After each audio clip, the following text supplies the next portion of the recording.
Tatranskej galérii sa inšpirovali heslom Máj lásky čas. V utorok sprístupnili verejnosti dve výstavy súčasne.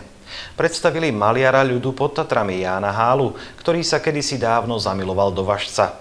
A lásku v tráve odhalili vo fotografiách manželia Harničárovci.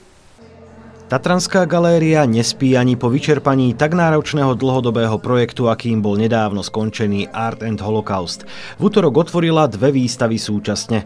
Vo vlastnej réžii napríklad vytiahla zo zbierkového fondu diela známeho maliara a ilustrátora Jána Antonína Hálu. Aj napriek tomu, že bol českým občanom, zamiloval si Slovensko, konkrétne dedinku Vážec, v ktorej prežil vlastne celé svoje tvorivé obdobie. Poprvýkrát celkom náhodou zavítal pod Tatry ako 33-ročný a zanechal tú výraznú stopu svojej tvorby.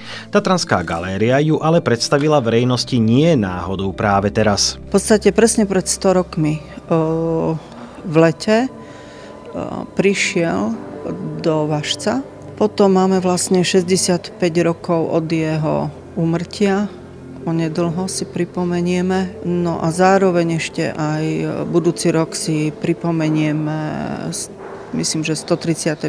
výročie jeho narodenia. Aby toho nebolo málo, galéria sprístupnila v utorok verejnosti hneď aj ďalšiu komornejšiu výstavu. Tentokrát dala v artklube priestor manželom Harničárovcom, ktorí sa venujú dlhé roky svojej záľube, a to fotografovaniu. Svoju výstavu nazvali Láska v tráve a ich zábery z prechádzok po Slovensku zachytávajú čaro života hmyzu v prírode.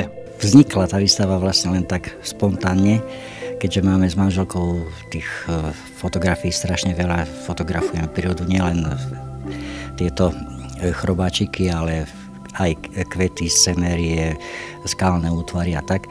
A toto sa nám zdalo, že teraz v tomto období takáto téma sa celkom hodí. Tieto zábery pochádzajú z rôznych období, a to už od roku 2006. Manželia Harničárovci majú radi turistiku, ale nie sú to len také prechádzky. Bežne turisti sa chvália tým, že tú trasu prejdú za rýchlejšie, ako je vypísané na tých orientačných tabuliach, a nám to trvá dvakrát toľko. Ale trvá to vďaka tomu, že chodíme s otvorenými očami a fotografujeme. Tieto dve zaujímavé výstavy v priestoroch Tatranskej galérie budú verejnosti sprístupnené do konca júna.